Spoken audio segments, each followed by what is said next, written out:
If you are in the UK on a visa still qualifying towards ILR, this video is of a critical importance to you. Perhaps it could be a saving grace at some point. The UK immigration system isn't designed to recognize a placeholder application where the applicant had submitted an application primarily to hold place or if you like, to buy time.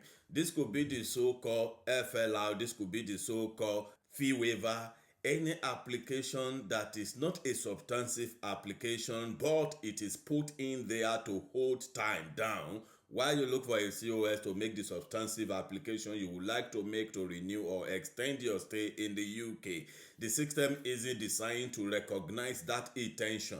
And because of that, when you eventually get the COS and then you put in the substantive application, you are going to have a situation where you have two applications overlapping in the Home Office.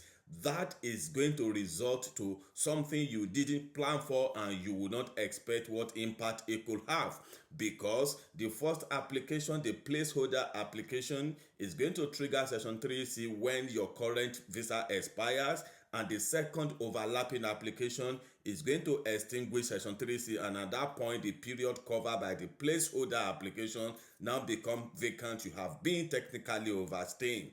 Pray that the second application is granted, then this issue might not be obvious at that point. Even if that is the case, this issue will be lurking around the corner towards ILR application. If the second application, the overlapping one, is not approved, then this problem will become obvious. This is how many have become overstayers, and becoming overstayer is a very difficult situation. It's a sticky situation you don't want to be in as a migrant in the UK. If you, for any reason, have to submit an application as a placeholder and then later on move to another application, that first application you submitted, allow it to run its full course.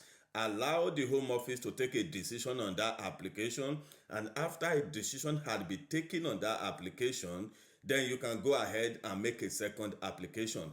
Overlapping application, one on the other, why two applications are overlapping, and then the second withdrawing the first, it may not just be withdrawing the first, it will be extinguishing your section 3C, and it could be leading you to a technically overstaying ground where you just suddenly check your right to work and you discover it vanishes. So it is not designed for that. I hope you have picked one or two things in this video. If you require help, please see a solicitor, see an immigration advisor. At the very least, visit the Citizens Advice Bureau closest to you. Thank you, and I'll see you again.